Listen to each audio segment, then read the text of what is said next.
मेरे प्यारे बच्चों, आई होप आप लोग अच्छे से पढ़ रहे होंगे। और मैंने सबसे बड़ी चीज आपको बताया था उस दिन कि अगर सचिवालय में 2000 में एक सीट अगर अपना बनाना है, सच में बनाना है, तो आपको कंटिन्यू, अब कंटिन्यू का मतलब ये नहीं कि आज पढ़ लिए 5 घंटा और 2 दिन फिर गायब हो गए और अगले दिन पढ़ लिए 8 घंटा, तो भैया इतने में कुछ होने वाला है नहीं। क्यों? क्योंकि अभी तक जितने भी फॉर्म है उसमें टोटल मैंने काउंट किया है 4 लाख फॉर्म जो है वो काउंट हो चुका है। ठीक है, कल का ये स्टेटस है। और सबसे बड़ी बात, आपके पड़ोसी जीके वाले बाबा लोग इसमें आ रहे हैं इस बार, चाहे वो यूपी के हो और चाहे बिहार के हो।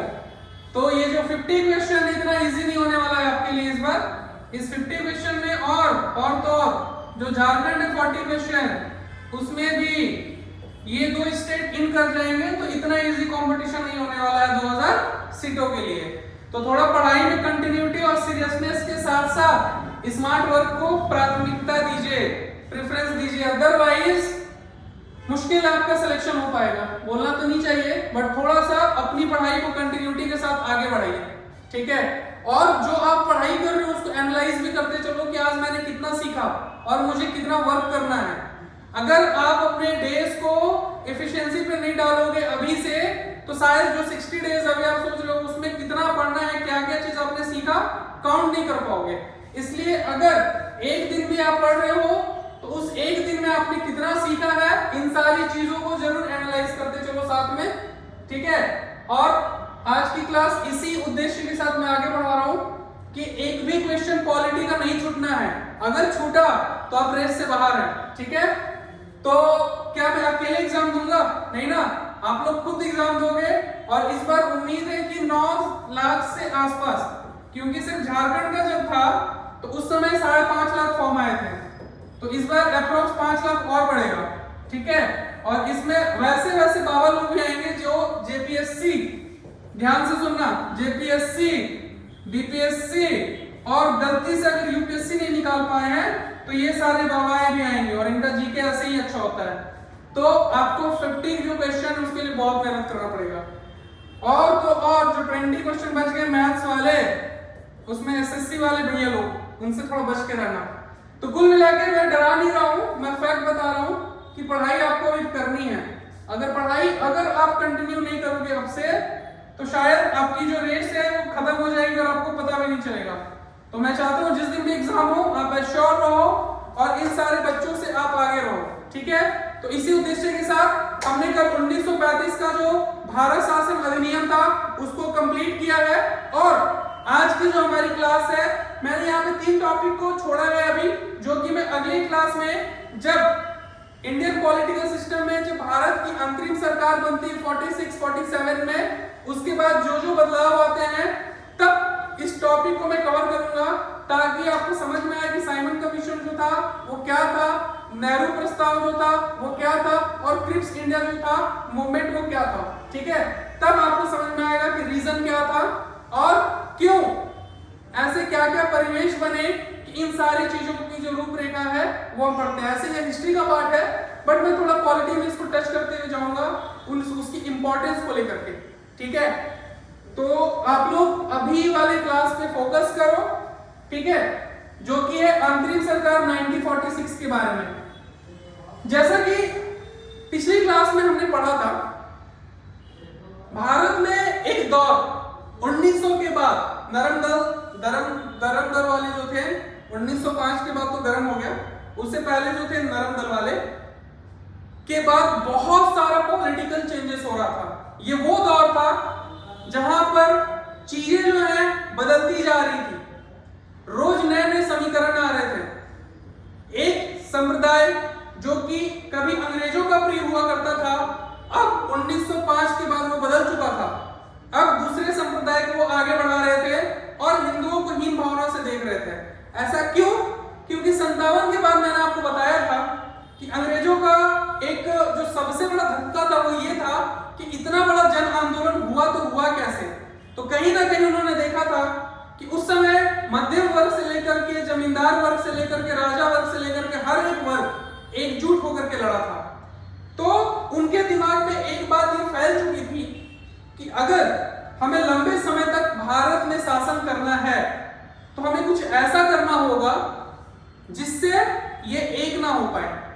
क्योंकि उसका फायदा उनको 1857 में मिला था, जब सिख संप्रदाय ने उनकी मदद की थी और हमारा जो 57 का आंदोलन था वो विफल हुआ था।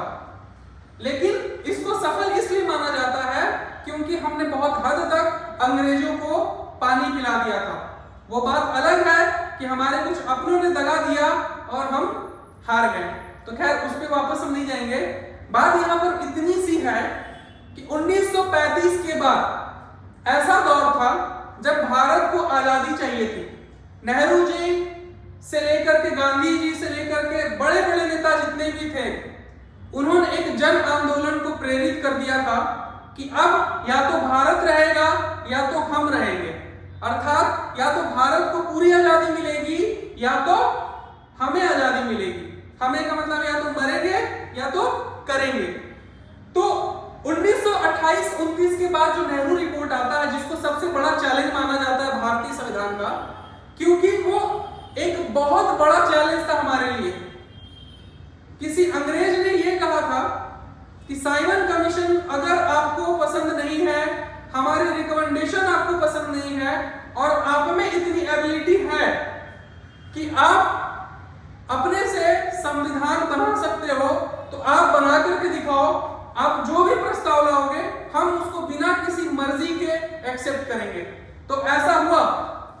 1946 का वो दिन था, साल का, जब नेहरू जी, कौन से नेहरू जी, मोतीलाल नेहरू जी ने इस चैलेंज को एक्सेप्ट किया और उन्होंने दावेदारी दिखाया कि जितने भी छोटे बड़े पॉलिटिकल पार्टीज हैं उनको एकजुट किया जाए। पहली बैठक दिल्ली में होती है जो कि विफल होती है, लेकिन ठीक उसके 1 महीने के बाद जब दोबारा बैठक होती है तब एक प्रस्ताव बनता है, सारे लोग एकजुट होते हैं और एक रिपोर्ट देते हैं।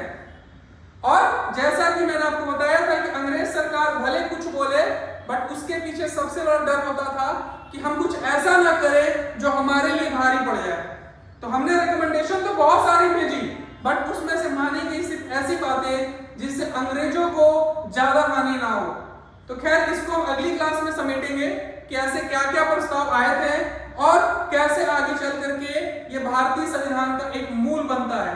ठीक है, तो खैर जैसे कि मैंने आपको बताया था बच्चों कि 1935 का जो भारत शासन अधिनियम था वो आज के संविधान का आत्मा या बेस माना जाता है। क्यों? क्योंकि हमने वहां से 2/3 से भी ज्यादा चीजों को हूबहू लिया है। ठीक है, चाहे वो फेडरल स्टेट की बात हो, चाहे वो सीटों की बात हो, चाहे वो सीटों में रिजर्वेशन की बात हो या जनसंख्या के आधार पर सीटों का बंटवारा की बात हो। जैसा कि हमने ये भी पढ़ा था 1909 में जब पहली बार आगा खां मिले थे वायसराय से, तो उन्होंने सिर्फ 2 एजेंडा दिया था और वो 2 एजेंडा था क्या कि सर आप हिंदुओं को आगे बढ़ा रहे हो, ठीक है, लेकिन हमारी कौन सुनेगा। आपने सीटों में जो विधानसभा की जो सीटें हैं उसमें आपने कहा कि गैर अंग्रेज और गैर ऐसे लोग भी आएंगे जो कि राजनीति में जुड़े हुए हैं। यानी आपने एक रूपरेखा तो दे दिया कि भारतीयों को भी आप शामिल करोगे, तो आप हमें क्यों नहीं शामिल कर रहे हो, आखिर हम पीछे क्यों हो रहे हैं। तब उन्होंने कहा था कि हमें सीटों का रिजर्वेशन चाहिए जो कि सांप्रदायिकता या एकल संक्रमण मत पर आधारित हो, यानी कि उनकी जनसंख्या पर आधारित हो। तब यहां पर उन्होंने क्या किया था, सीटों का रिजर्वेशन किया था। और उसी को देखा देखी जब 1919 में प्रस्ताव आता है एक नया भारत शासन का, तब अल्पसंख्यक लोग जो थे उन्होंने भी अपनी मांगों को क्या किया, सामने रखा कि सर आपने मुस्लिमों को तो दे दिया, थोड़ा हमें भी देख लो, आखिर हम भी तो हैं यहाँ पर। तो बिल्कुल ऐसा होता है और जो अल्पसंख्यक लोग बच जाते हैं उनके लिए भी सीटों का उनकी जनसंख्या पर क्या किया जाता है, रिजर्वेशन।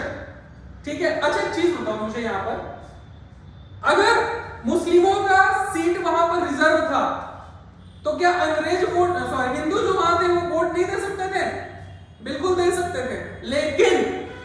लेकिन वहां से जो प्रतिनिधि खड़ा होगा वो मुस्लिम होगा, तो कोई भी वोट दे जीतेगा कौन, मुस्लिम।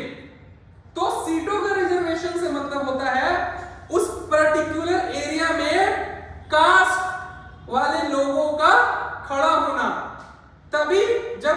देंगे तब उनका जो है प्रतिनिधित्व कहां पर होगा? विधानसभा पर होगा। ठीक है, तो ये सारी चीजें हमने पिछली क्लास में पढ़ी थी। अब आज की जो क्लास है वो हम यहां से शुरू करते हैं। ठीक है, चलो बच्चों, 2 सितंबर 1946 को नवनिर्वाचित संविधान सभा ने भारत की अंतरिम सरकार का गठन किया, जो कि 1947 तक बना रहा। ठीक है, यानी ये डेट याद रखना, 2 सितंबर 1946 ये वो दौर था जब हमने संविधान के लिए अपना पहला कदम बढ़ाया। यानी हम भारतीयों ने संविधान के लिए अपना पहला कदम 1946 में बढ़ाया और हमने अंतरिम सरकार यानी कि एक अंतरिम सरकार का गठन किया, जो कि 47 तक, जब तक हमारा देश आजाद नहीं हो गया तब तक अस्तित्व में रहा। अस्तित्व में रहने का मतलब है कि हमारी सरकार तब तक कायम रही। ठीक है, अंतरिम सरकार की कार्यकारी शाखा का कार्य वायसराय की कार्यकारिणी परिषद करती थी। अर्थात हमारी जो अंतरिम सरकार में कार्य होते थे वो किसके अंदर में होते थे? वायसराय के अंदर में होते थे। ठीक है, और उसकी अध्यक्षता जो है वायसराय करते थे। यानी वायसराय की जो कमेटी थी उसमें पहली बार हमारे भारत के ऐसे नेता, ऐसे लोग शामिल हुए जो सच में भारत के लिए कुछ करना चाहते थे। और उस परिषद में जितने लोग शामिल हुए थे उसको हम अंतरिम सरकार के तौर पे जानते हैं। और उसकी अध्यक्षता कौन करता था? तो वायसराय करते थे। कौन करते थे? वायसराय करते थे। तो भारत में ब्रिटिशों के आने के बाद ये पहला अवसर था जब भारत की सरकार भारतीयों के हाथों में दी गई थी। यानी 1600 ईस्वी के बाद से ये पहला अवसर बना जब हम भारतीयों को हमारे देश का शासन प्राप्त हुआ।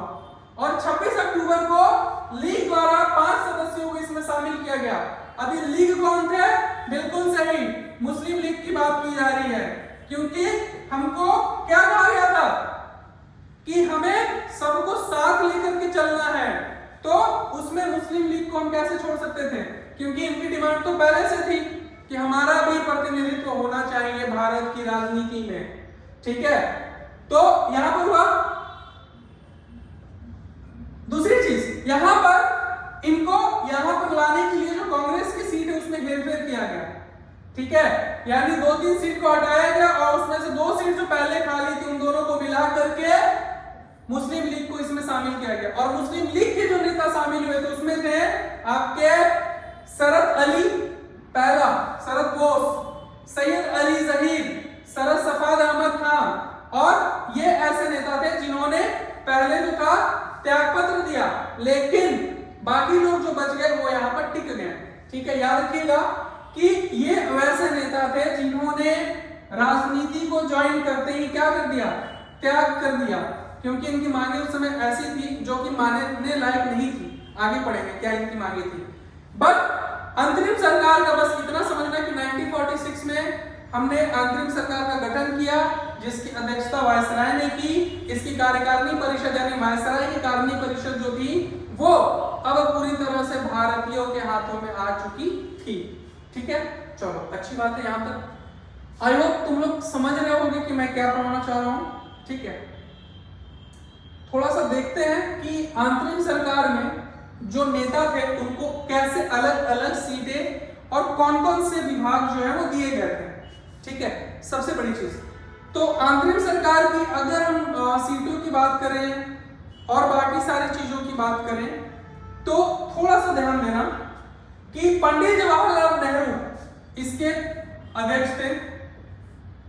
पंडित जवाहरलाल नेहरू इसके मुख्य नेता में से एक माने जाते थे, जिसको कार्यकारिणी परिषद का उपाध्यक्ष बनाया गया।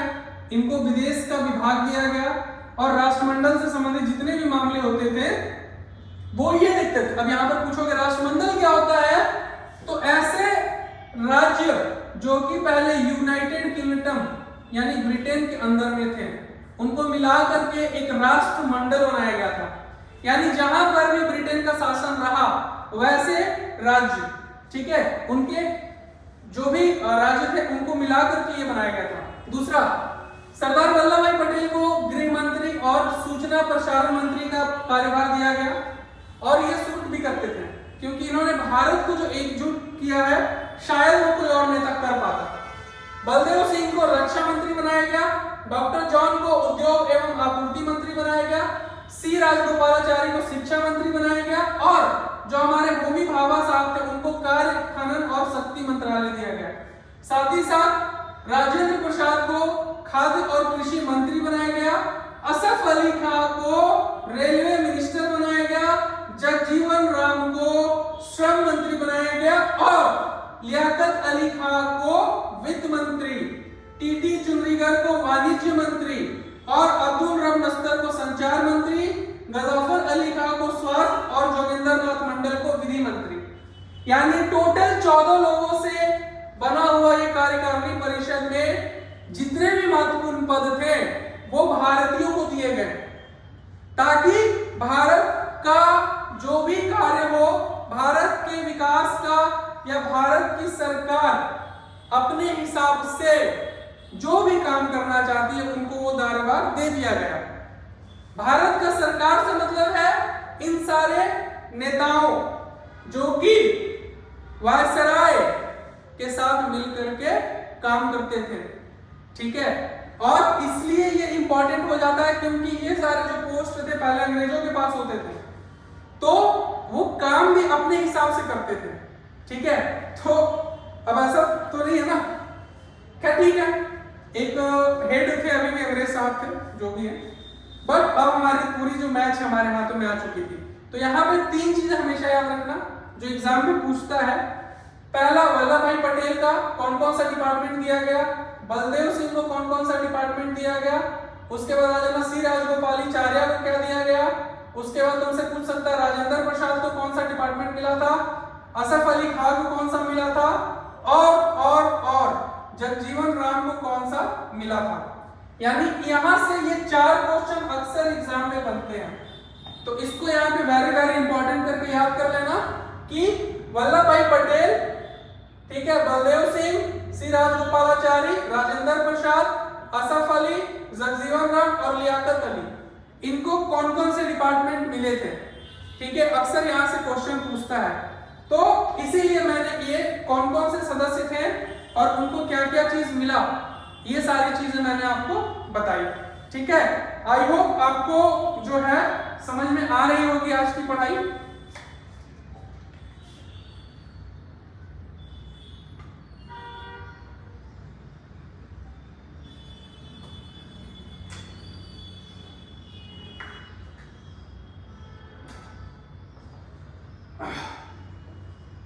चलो आगे बढ़ते हैं। तो आंतरिक सरकार में सिर्फ इतना पढ़ना था कि आंतरिक सरकार का गठन कैसे हुआ, क्यों हुआ और उसमें कौन कौन से लोग थे, बस इससे ज्यादा सीजीएल में तुम्हारा नहीं पूछेगा, ठीक है। आ जाओ। दूसरा, भारतीय स्वतंत्रता अधिनियम 1947, जैसा कि मैंने आपको इससे पहले पढ़ाया कि इससे पहले वाला जो भी सरकार थी इससे पहले, जिसको हम लोग अंतरिम सरकार कहते हैं, जिसको हम लोग क्या कहते हैं, अंतरिम सरकार, अंतरिम सरकार, ठीक है, अंतरिम सरकार कहते हैं इसे। इस अंतरिम सरकार को 1947 तक कंटिन्यू रखा गया था, ठीक है। उसके बाद 20 फरवरी 1947 को भारतीय स्वतंत्रता अधिनियम लाया गया, यानी हम पूरी तरह से स्वतंत्र हो चुके थे।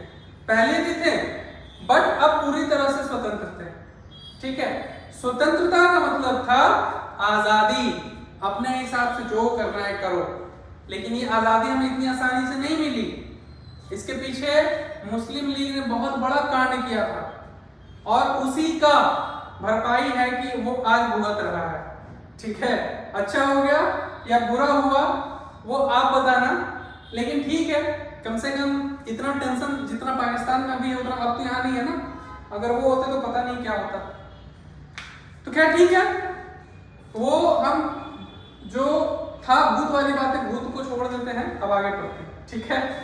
तो बच्चों बात इतनी सी है कि ब्रिटिश प्रधानमंत्री क्लीमेंट एटली ने घोषणा की कि 30 जून 1947 को भारत में ब्रिटिश शासन समाप्त हो जाएगा। यानी ब्रिटेन के प्रधानमंत्री ने ऑफिशियली अनाउंस किया कि भारत को 30 जून 1947 को आजाद कर दिया जाएगा पूरी तरह से, और वहां पर ब्रिटेन की जो शासन है वो खत्म हो जाएगी। ठीक है, यानी ब्रिटिश शासन पूरी तरह से समाप्त हो जाएगा और वहां पर जो गवर्नमेंट होगी वो स्वतंत्र होगी, भारत की होगी। ठीक है, तो 30 जून 1947 को किसने कहा? क्लीमेंट एटली ने। क्लीमेंट एटली कौन थे? ब्रिटेन के प्रधानमंत्री।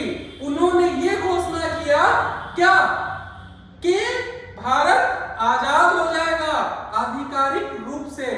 तो अगर एग्जाम में क्वेश्चन पूछे कि भारत को ऑफिशियली कब अनाउंस किया गया कि वो आजाद होगा, डेट होगा 30 जून 47। किसने किया? क्लीमेंट एटली ने। कौन थे? ब्रिटेन के प्रधानमंत्री।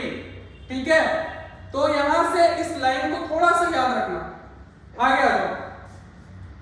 इसके बाद सत्ता भारतीय हाथों में सौंप दी जाएगी। इस घोषणा पर मुस्लिम लीग ने आंदोलन किया और भारत के विभाजन की बात कही। लो, अभी मैंने बोला आ गया।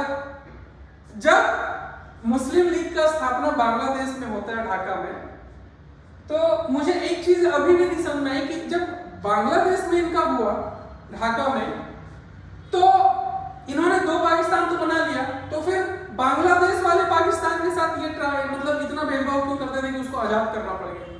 तो कहीं ना कहीं इन्होंने जोश जोश में आकर के आंदोलन तो शुरू कर दिया कि भारत से हमें अलग रहना है। इनको लालच दिया गया था कि भाई तुम अलग हो जाओ, सब कुछ तुम्हारा होगा, जैसे शासन करना है तुम शासन करो।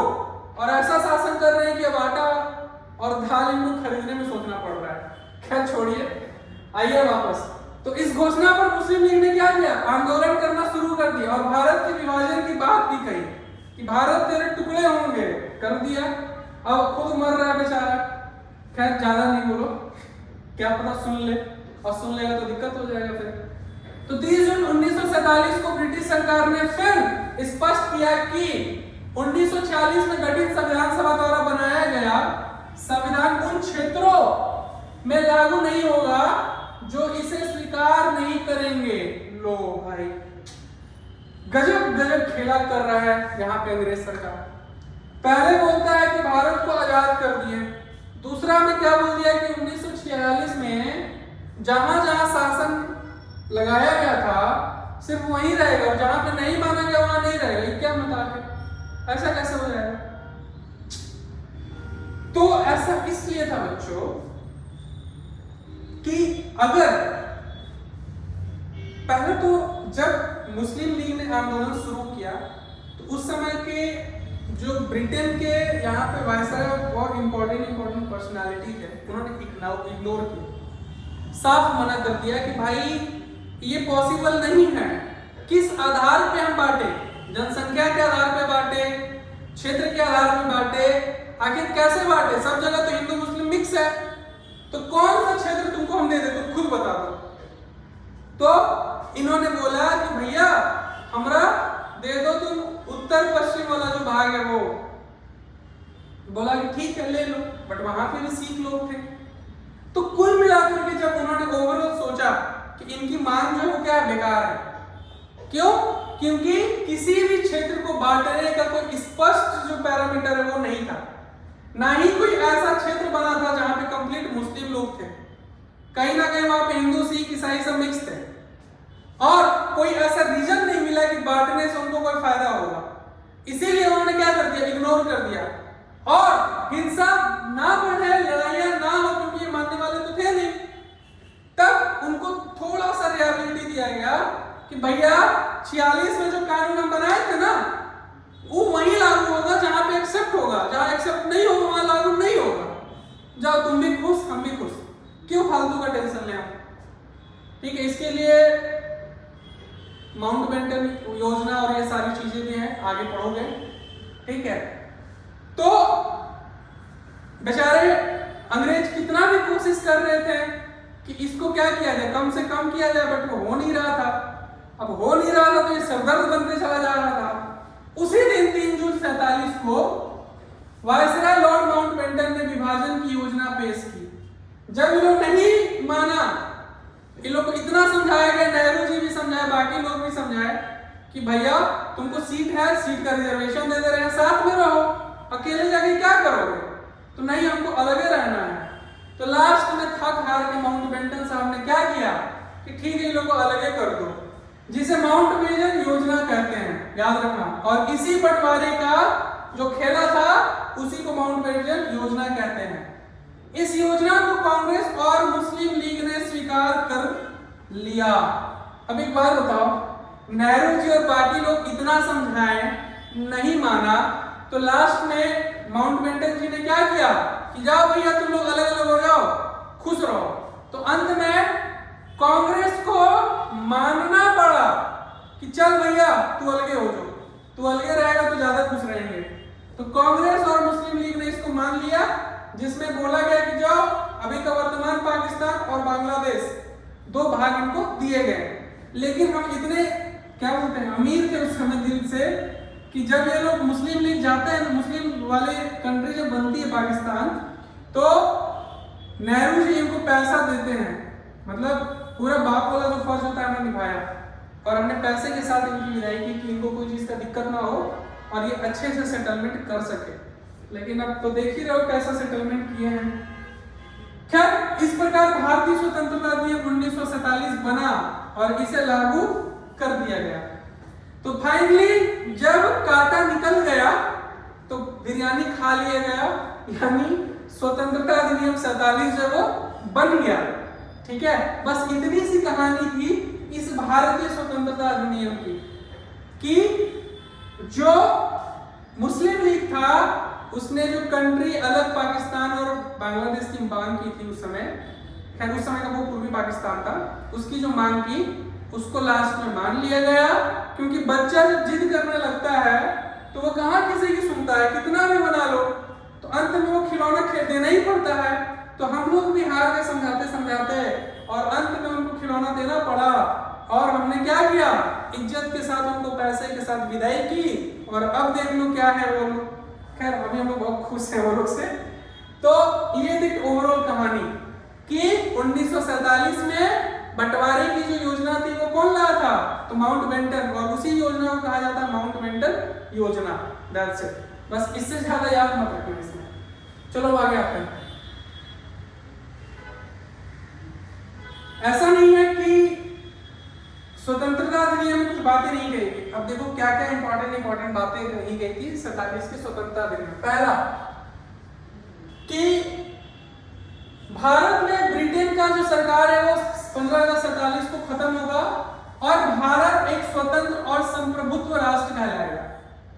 ठीक है, यानी ये ऑफिशियल डेट था कि भारत इतने डेट को खत्म होगा, ब्रिटिश की सरकार खत्म होगी और भारत जो है स्वतंत्र और संप्रभुत्व राष्ट्र कहलाएगा। ठीक है, दूसरा यहां पर संविधान बनने तक 1945 का अधिनियम ही प्रभावी रहेगा। ये चीज याद रखना, बहुत इंपॉर्टेंट। कभी क्वेश्चन पूछ दे कि बताओ 1947 में संविधान बनने से पहले कौन सा अधिनियम प्रभावी था, तो भैया 1945 का अधिनियम ही प्रभावी था। अर्थात 1945 के शासन के हिसाब से ही काम हो रहा था। यानी यहाँ पर जो सरकार थी वो जब तक संविधान नहीं बन जा रहा था तब तक इसी हिसाब से काम करती थी। दूसरा, जब तक नया संविधान दोनों अधिराज्यों के लिए न बन जाए तब तक दोनों अधिराज्यों की संविधान सभाओं को अपने अपने अधिराज्य के लिए कानून बनाने की आज्ञा दे दी गई। यानी जब तक पाकिस्तान और इंडिया का कानून कंप्लीटली नहीं बन जाता तब तक अलग अलग जब भी उनको जरूरत पड़े अपने हिसाब से कानून बना सकते हैं, लेकिन वो टेम्पररी लेवल पे। ठीक है, लेकिन जब एक बार फाइनल बन जाएगा तो वही फाइनल होगा। ठीक है, दूसरा, ब्रिटिश सरकार का दोनों अधिराज्यों पर 15 अगस्त 47 के बाद कोई नियंत्रण नहीं रहेगा। और ब्रिटिश क्राउन का भारतीय रियासतों पर से प्रभुत्व समाप्त हो जाएगा। यानी 15 अगस्त के बाद जो भी अलग अलग राज्य बने वहां से इनका जो राज्य है वो बिल्कुल खत्म हो जाएगा, इनका संप्रभुत्व खत्म हो जाएगा। यानी ब्रिटेन की जो क्राउन यानी रानी का जो संप्रभुत्व था वो बिल्कुल खत्म हो जाएगा। और 15 अगस्त सन 1947 के बाद सभी संधियां और समझौते समाप्त माने जाएंगे। यानी इससे पहले 1600 ईस्वी से लेकर के 1947 तक 45 तक जो भी संधियां हुई वो 1947 के बाद से खत्म हो जाएगा, स्वतः खत्म हो जाएगा। ठीक है, तब भारत तथा पाकिस्तान दोनों को ब्रिटिश राष्ट्रमंडल की सदस्यता अपनी इच्छा अनुसार रखने या छोड़ने का अधिकार दिया गया। अब जाते जाते इनसे पूछा गया कि भैया तुमने कहा आजादी देने का, तो मैंने आजादी तो तुमको दे दिया, अब क्या? तो भैया हमने क्या बोला कि सर जब आप आए थे तब से अभी तक जितने भी कानून आपने बनाए हैं बकवास या जो भी थे खत्म, अब नहीं चलेगा, खत्म गया खलास। ठीक है, मान लिए सर। दूसरा, अंग्रेजों ने कहा कि अगर आपको राष्ट्रमंडल का सदस्य रहना है या छोड़ना है ये आपका डिसीजन होगा, इस पे हम कुछ नहीं बोल सकते। ठीक है, और ना ही बोलेंगे, ये आपका खुद का डिसीजन है। तो उन्होंने कहा ठीक है, यानी भारत को राष्ट्रमंडल की सदस्यता लेनी है या छोड़नी है ये उनकी इच्छा पर छोड़ दिया गया। खैर हम तो राष्ट्रमंडल के सदस्य हैं, अभी भी हैं। ठीक है, और इस अधिनियम से भारत का सम्राट नामक पद हटा दिया गया। यानी 1947 का जो स्वतंत्रता अधिनियम था उसमें ब्रिटेन की रानी या सम्राट नामक जो पद था उसको हटा दिया गया और इंग्लैंड के सम्राट की अधिराज्यों के कानून, यानी इंग्लैंड के उस समय जितना भी स्पेशल प्रोविजंस था राजा को लेकर के भारत में, उसको पूरी तरह से खत्म कर दिया गया। ठीक है, पूरी तरह से खत्म कर दिया गया और स्वतंत्र भारत का पहला मंत्रिमंडल बनाया गया। इन सारी चीजों को क्या करके, कंप्रेस करके या मिला करके हमने पहला क्या बनाया, तो शासन, पहला मंत्रिमंडल हमने बनाया। और ये जो मंत्रिमंडल है ये स्वतंत्र भारत का पहला कैबिनेट मंत्रिमंडल बनता है। ठीक है, जिसमें कहीं ना कहीं आप देखोगे कि कुछ कुछ विभाग सिर्फ बदला है, बाकी सारे विभाग लगभग वैसे ही हैं जो कि अंतरिम सरकार में हमने पढ़ा था। अब एक साल में क्या ही बदल जाएगा। तो जैसे कि उसमें मैंने 3-4 नाम बताया था कि ये थोड़ा इंपॉर्टेंट है, इसको देख लेना। यहाँ पर भी कुछ कुछ इंपॉर्टेंट नाम है जो कि हमें देखना है। तो आइए थोड़ा देखते हैं कि ऐसे कौन कौन से नाम हैं जो कि अक्सर यहाँ से एग्जाम में पूछे जाते हैं। ठीक है, और उसके हिसाब से हम आगे काम करेंगे। ठीक है, तो चलिए, तो फाइनली बच्चों अभी जो था 1947 का शासन अधिनियम हमने पढ़ा, स्वतंत्रता अधिनियम।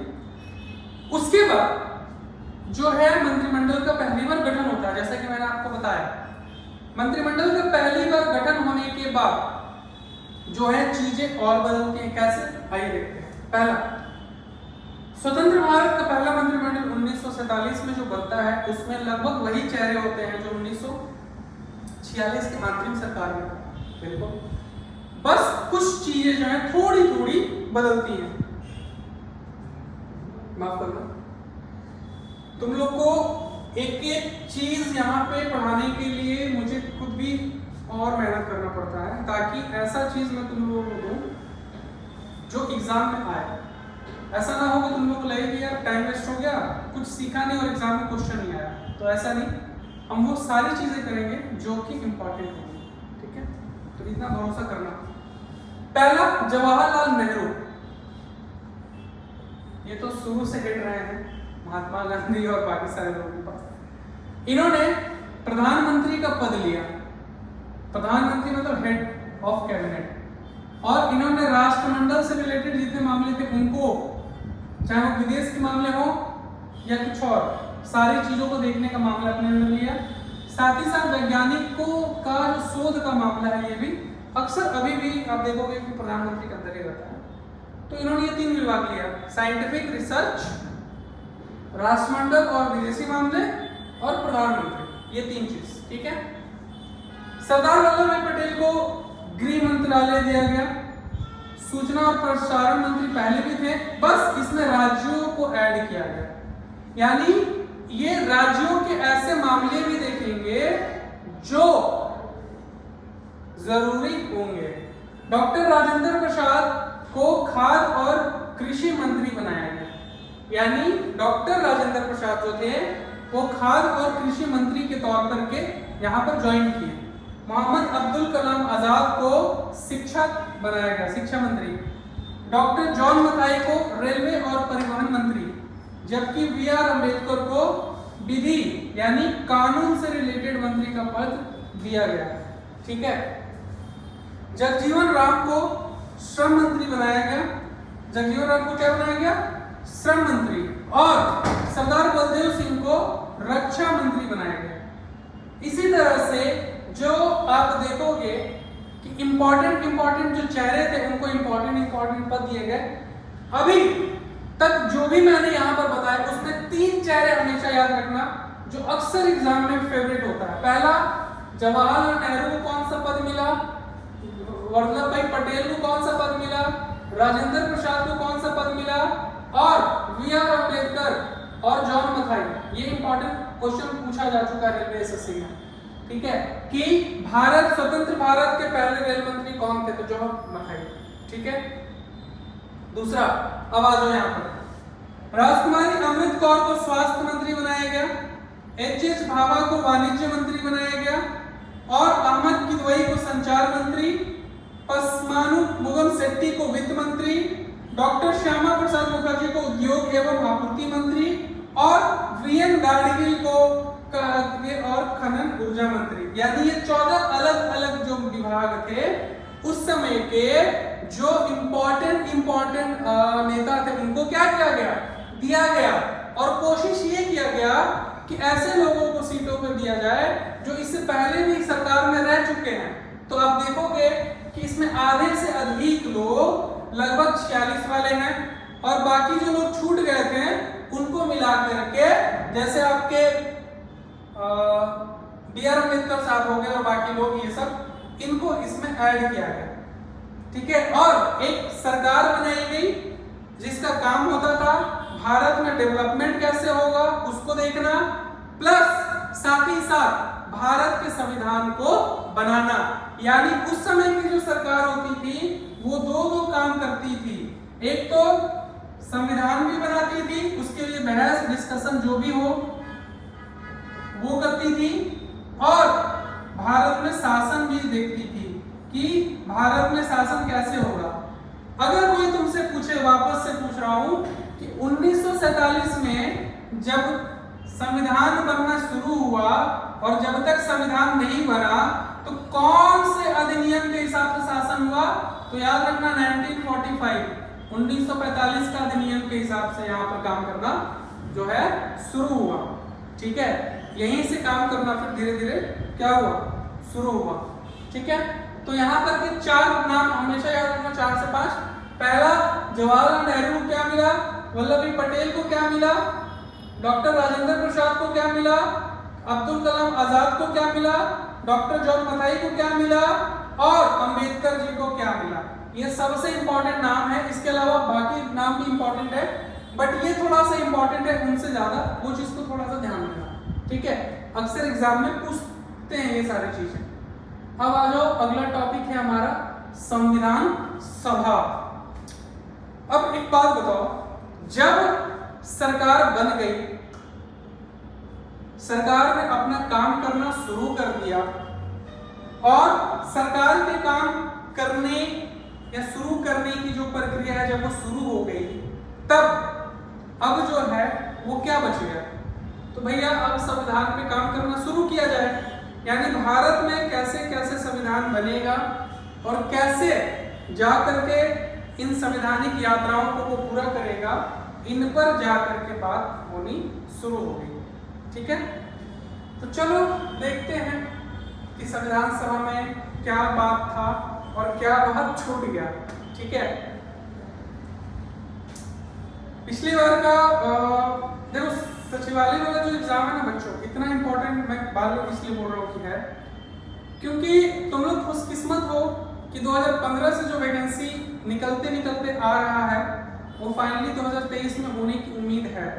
उम्मीद ही बोल रहा हूँ क्योंकि ये ऐसा स्टेट है जहाँ पे कुछ भी कभी भी हो सकता है, ठीक है। यहाँ पे ऐसे ऐसे लोगों को शिक्षा मंत्री बना दिया जाता है जो सही से पढ़ नहीं सकते हैं। तो समझ सकते हो कि पॉलिटिकल सिस्टम कितना करप्ट हो चुका है कि अपनी सीट को बचाने के लिए ऐसे ऐसे लोगों को पद देता है जो शायद उसके योग्य ना हो। देखो संविधान में सबको हर चीज की आजादी है, लेकिन कुछ कुछ चीजों की क्राइटेरिया को फिक्स करना आई थिंक सुप्रीम कोर्ट को थोड़ा देखना चाहिए कि जिसको भी जो पद मिल रहा है क्या वो उसके लायक है या नहीं है, ठीक है। क्योंकि एक समाज में जब कोई मंत्री कोई पद धारण करता है तो उसका एक बहुत बड़ा छाप छोड़ करके जाता है, चाहे वो अच्छा काम करे या बुरा काम करे। देखो मैं किसी सरकार की बुराई नहीं कर रहा हूँ और ना ही मैं किसी नेता पे कटाक्ष कर रहा हूँ, मैं बस ये बोलना चाह रहा हूँ कि हर चीज का एक वैल्यू होता है। जैसे तुम लोग जो पढ़ाई कर रहे हो तुम लोग योग्य रहोगे तभी जॉब लगेगी सचिवालय में, तो अपने आप को उस योग्य बनाने के लिए मेहनत कर रहे हो, दिन प्रतिदिन पढ़ते हो और वही मेहनत जो है तुमको बाकी लाखों लोगों से क्या करती है, आगे लाती है। तो जब आप एग्जाम में बैठते हो ना तो वो मेहनत आपको कॉन्फिडेंट के रूप में जब आप क्वेश्चन टिक लगाना शुरू करते हो तो दिखती भी है कि हाँ हमने कुछ पढ़ा है और लगता है कि इस बार हो जाएगा, ठीक है। तो इसी उम्मीद में कि आपकी जॉब लगेगी, आप पर डे पढ़ते हो और बहुत अच्छे से पढ़ते हो, पढ़ना भी चाहिए क्योंकि ये ऐसा पोस्ट है जो शायद, देखो सिंपल सी बात है, कंपटीशन के लाइन में एक ही बात बोलता हूं मैं कि कोई भी पोस्ट निकलता है वो तुम्हारे जीवन का पहली बार और आखिरी बार होता है। शायद ये सचिवालय जब अगली बार आए तो तुम्हारा पढ़ने का एज खत्म हो गया हो या फिर तुम पारिवारिक चीजों में फंस गए होगे। एज 37 साल 40 साल कुछ भी हो, डजंट मैटर, लेकिन ये जो 20 से 25 साल या 30 साल का जो एज है ना, ये गोल्डन एज है अपने आप को निखारने का। तो इसमें तुम जितना पढ़ोगे बाकी सारी चीजों को टेंशन फ्री होकर के वो तुम्हारे एग्जाम के दिन दिखेगा और तुमको उन सारे बच्चों से आगे निकलना है जो 2 साल 3 साल 5 साल से इसी के लिए लगे हुए हैं। तो उनसे कहीं ना कहीं जो कंपटीशन होगा वो बहुत लेवल पे होगा और वो लेवल इतना ज्यादा होगा कि आपको 12-13 घंटे पढ़ते पढ़ते कम लगेंगे। इसीलिए मैं बोलता हूँ कि कुछ भी हो जाए 2-3 महीने अपने को ऐसे बांध लो कि चीजें जो है तुम्हारे हिसाब से हो। जब तुम एग्जाम में बैठो तो अपने आप को इतना कॉन्फिडेंट फील करो कि हाँ अब मेरे को टोटल 300 मार्क्स का जो क्वेश्चन है उसमें 300 लाने हैं, तभी मेरा सिलेक्शन होगा, ठीक है। तो आज बहुत बकवास कर लिया हमने, अब संविधान सभा के बारे में थोड़ा सा पढ़ते हैं, ठीक है।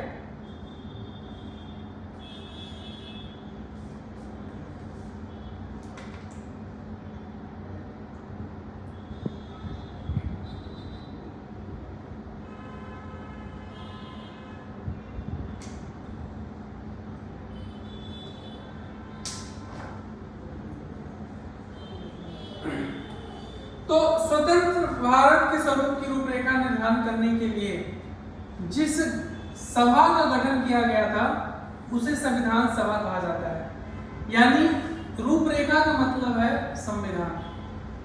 किसी भी देश को चलाने के लिए एक नियम कानून बहुत जरूरी है होना, जहां पे नियम कानून जो है सिर्फ लोगों के लिए नहीं बल्कि वहां पे ताकतों का बंटवारा भी होना बहुत जरूरी है। जिस देश में संविधान अर्थात नियम कानून और किस नेता के पास कितना पावर होगा, लोगों को क्या क्या चीज करने की आजादी है, कौन सा व्यक्ति जो शासन से जुड़ा हुआ है उसको कितना पावर है, ये सारी चीज अगर नहीं होंगे तो शायद उस देश में शासन करना बहुत मुश्किल होगा। उसी प्रकार से जैसे एक घर में माँ बाप अगर ना हो तो बच्चों का बड़ा होना और बाकी सारी चीजें जो है वो मुश्किल होती है। क्यों? क्योंकि आप घर में जब रहते हो तो मम्मी पापा के हिसाब से काम करते हो, आपको हर चीज की आजादी नहीं होती और होती है। आपको कैसे जीवन में जीना है, कैसे आगे बढ़ना है, इन सारी चीजों का डर लगभग नहीं होता क्योंकि आपको पता है कि मेरे सामने जो मम्मी पापा हैं या जो सरकार है वो मेरा टेक केयर करेंगे और मुझे क्या क्या राइट्स मिले हैं उसको मैं देखूंगा। अगर मैं उसको तोड़ूंगा तो मुझे सजा भी होगी, और उस डर से आप एक बेहतर समाज का क्या करेंगे, निर्माण करेंगे। तो जब भारत आजाद हुआ तो उसके सामने सबसे बड़ी समस्या थी कि शासन होगा तो होगा कैसे। आखिर हमें आजादी तो मिल गई, बट अब हमारा जो शासन है वो चलेगा कैसे, ये सबसे बड़ा सवाल था। तो इसी रेखा में जब काम करने के लिए उस समय के नेता जब आगे आए, उस समय की सरकार जब आगे आई, तब इस चैलेंज को उन्होंने एक्सेप्ट किया और इसको एक चैलेंज के तौर पर लिया कि मुझे ये चैलेंज जो है वो एक्सेप्ट है, ठीक है, एक्सेप्ट है।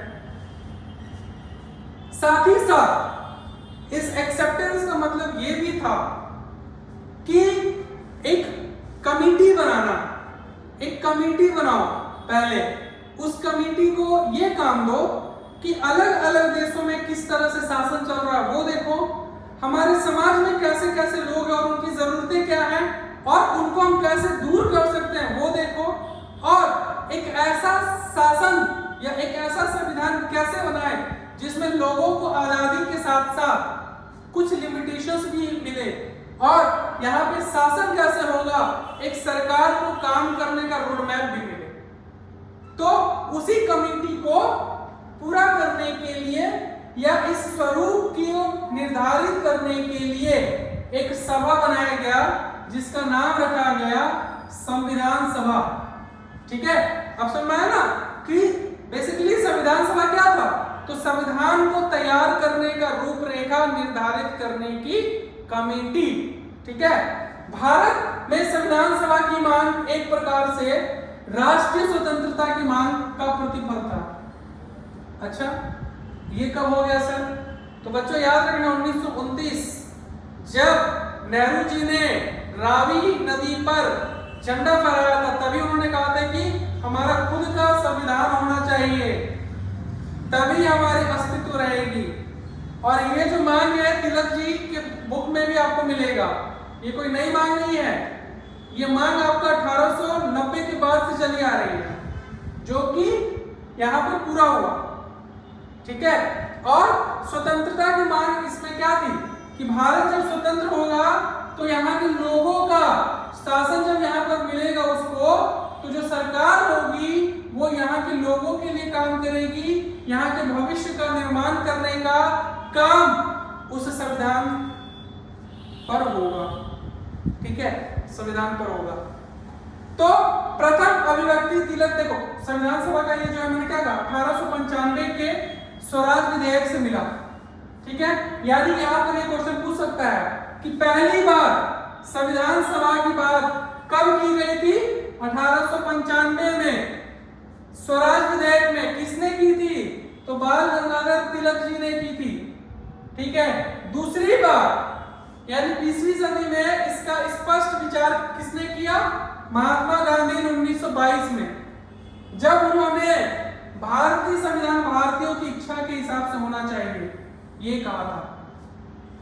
तो देखो संविधान की मांग, यानी लोगों को उस समय ये जानकारी थी कि भैया आजादी तो मिल जाएगी, बट आजादी के बाद जो देश होगा वो काम कैसे करेगा ये सोचना चाहिए। ठीक है, और इसी का प्रतिफल ये था कि 1895 में स्वराज विधेयक में तिलक जी ने इसकी बात की कि जब हमारा देश आजाद होगा तो एक ऐसे संविधान या ऐसे कमेटी या ऐसे लोगों की जरूरत पड़ेगी जो देश के नीति निर्देशक या नीति निर्माण में यहाँ के लोगों की अभिव्यक्ति के हिसाब से उनको स्वतंत्रता प्राप्त करते हुए चीजों को क्या करेंगे, बनाएंगे या उनका निर्माण करेंगे। ठीक है, इन सारी चीजों को यहाँ देखा गया। इस विचार के अभिव्यक्ति मोतीलाल नेहरू द्वारा 1924 में ब्रिटिश सरकार के सम्मुख रखे प्रस्ताव में हुई। मोतीलाल नेहरू जी ने फिर 1924 में रखा। 1922 में जब महात्मा गांधी ने यह स्पष्ट किया कि भारत में आजादी के बाद जो शासन होना चाहिए यहाँ के लोगों के हिसाब से होनी चाहिए, भारतीयों की इच्छा के हिसाब से होनी चाहिए, ऐसा कुछ करना होगा। ठीक है, ताकि उनको लगे कि हाँ हम सच में आजाद हैं। ठीक है, तो इस विचार के व्यक्ति मोतीलाल नेहरू ने 1924 में ब्रिटिश सरकार के सबूत रखी थी। कौन सा? वही नेहरू रिपोर्ट।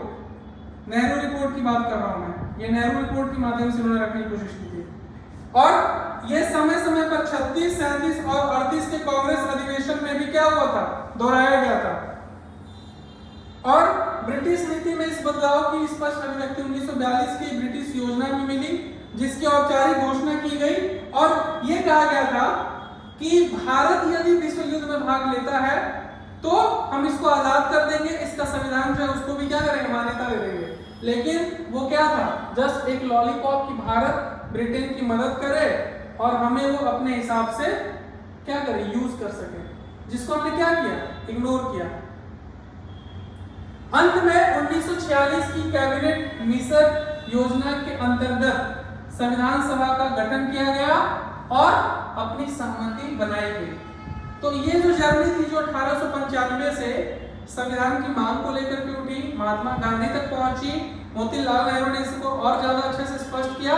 साथ ही साथ 38, 37 और 36 में कांग्रेस अधिवेशन में इसकी मांग भी हुई थी, जिसको 42 में अंग्रेजों ने एक मोहरे के तौर पर यूज किया कि अगर आप हमारा विश्व युद्ध में साथ दोगे, हमारे साथ लड़ोगे, तो हम आपको आजादी के साथ साथ आपके संविधान को भी क्या करेंगे? मान्यता दे देंगे।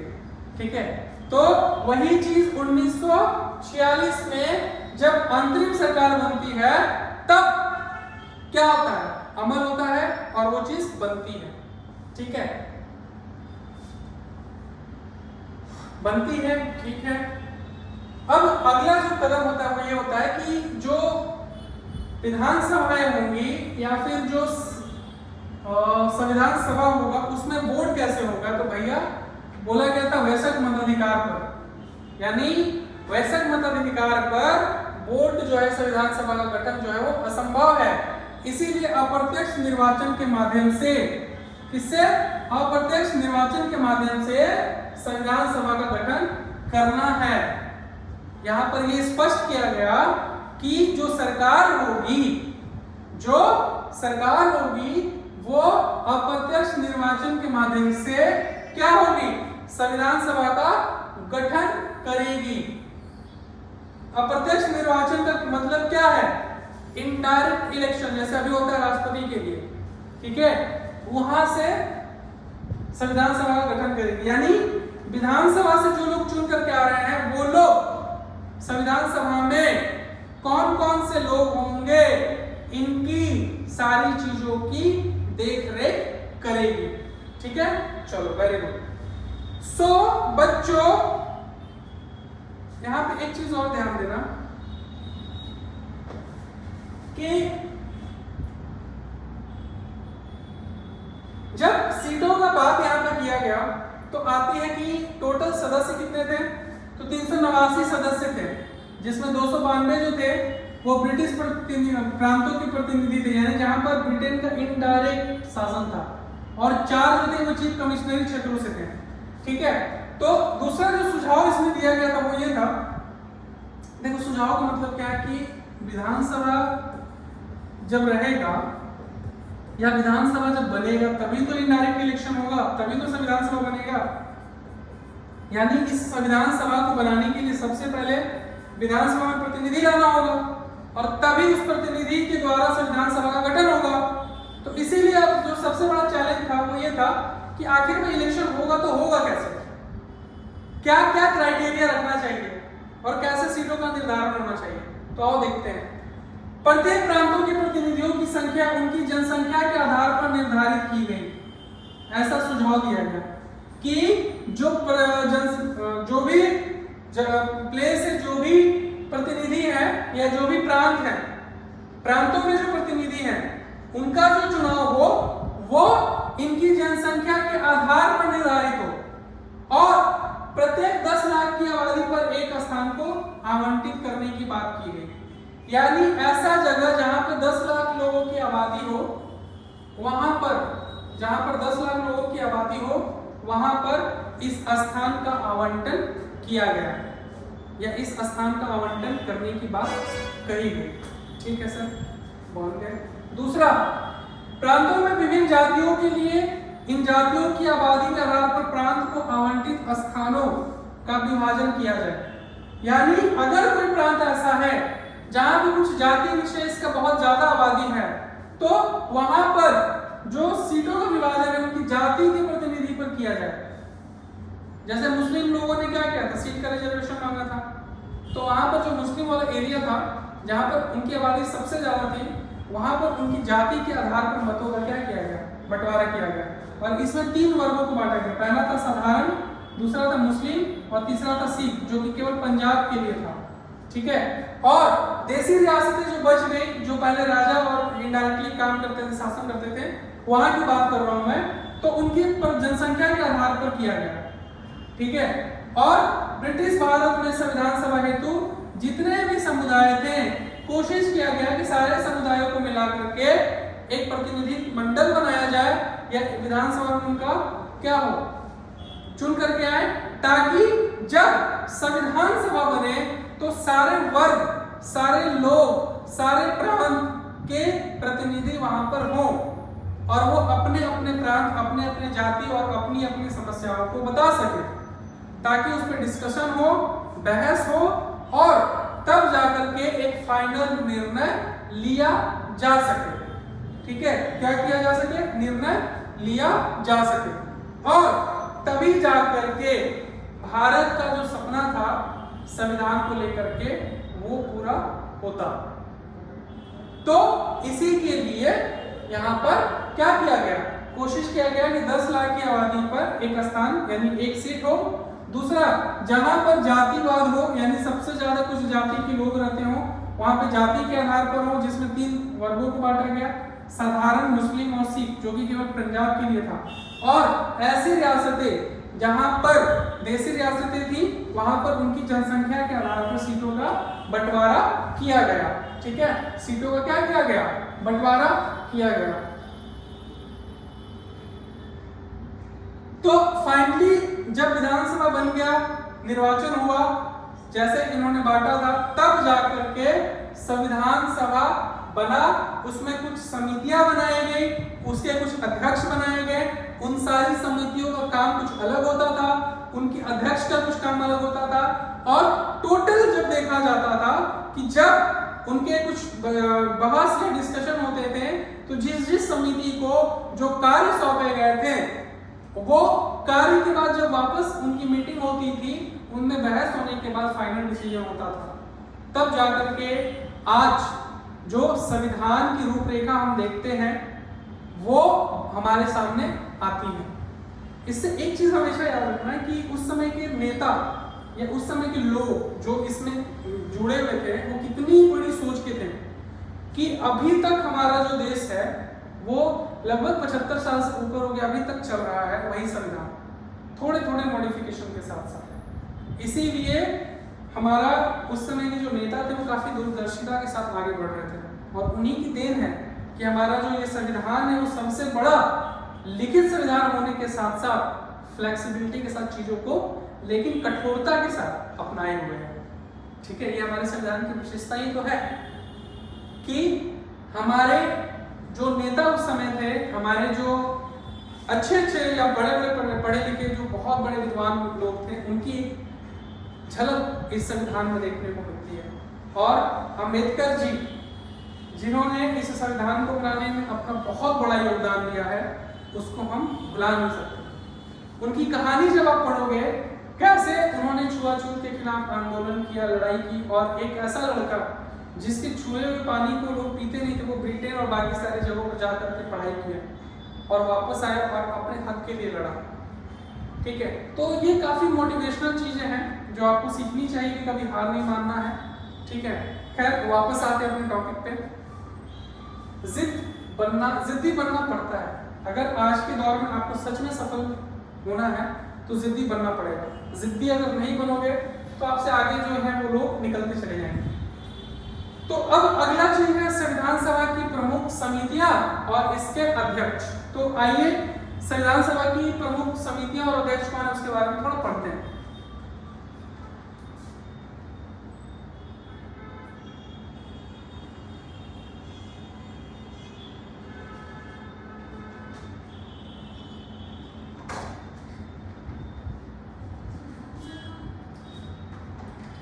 सो संविधान सभा की प्रमुख समितियों और अध्यक्ष की अगर बात करें तो संचालन समिति का अध्यक्ष किसको बनाया गया था? तो हमारे राजेंद्र बाबू को बनाया गया था। संघ संविधान समिति का अध्यक्ष बनाया गया था हमारे जवाहरलाल नेहरू जी को, और प्रांतीय संविधान समिति का अध्यक्ष बनाया गया था हमारे सरदार वल्लभ भाई पटेल जी को, और प्रारूप समिति का अध्यक्ष बनाया गया था डॉक्टर भीमराव अंबेडकर जी को, और संघ समिति का जो बनाया गया था वो थे जेबी कृपलानी जी, और संघ शक्ति समिति के जो थे वो थे नेहरू जी। बट इसमें आपको सिर्फ 3 चीज याद रखना है, ठीक है? प्रारूप समिति के अध्यक्ष कौन थे और संचालन समिति के अध्यक्ष कौन थे। यहां से क्वेश्चन हमेशा पूछता है, बाकी आप कुछ याद रखो चाहे मत रखो, ये 2 बातें यहाँ पे हमेशा याद रखना कि संचालन समिति के अध्यक्ष कौन थे और प्रारूप समिति के अध्यक्ष कौन थे, ठीक है? ये एग्जाम में अक्सर क्वेश्चन यहाँ से पूछता है, ठीक है? देखो धीरे धीरे हम अपने संविधान की ओर आगे बढ़ रहे हैं, ठीक है? और थोड़ा स्पीड में ही सही, लेकिन इतना स्पीड में भी नहीं कि कुछ समझ में ना आए, धीरे धीरे आगे बढ़ते हैं फिर हम, ठीक है? चलो तो अब आ जाओ प्रारूप समिति। एक्चुअल में प्रारूप समिति था क्या, कितने लोग थे और इसका मुख्य कार्य क्या था? प्रारूप समिति, देखो बात ऐसे समझो, जब संविधान सभा का गठन हुआ, अलग अलग लोगों को अलग अलग चीजें जब दी गई, जिम्मेदारियां कि आप इस समिति के अध्यक्ष हो तो आपको ये काम करना है, आप इस समिति के अध्यक्ष हो तो आपको ये काम करना है, तब जाकर के 2 साल 11 महीने 18 दिन जो हम पढ़ते हैं वो इसलिए लगे क्योंकि एक तो सरकार चलाना है और संविधान बनाना है। कई बार बहस होते होते रिजल्ट नहीं आता था, बहुत दौर में बैठकें हुई, कई बार घंटों बैठकें होती थी बट निर्णय नहीं हो पाता था, ठीक है? तो बहुत सारे मतभेद होने के बाद जाकर के हमारा संविधान बना, और कुछ चीजें जो थी वो शुरू में ही लागू नहीं हुई, उनका प्रैक्टिकल चीज अभी बचा हुआ था।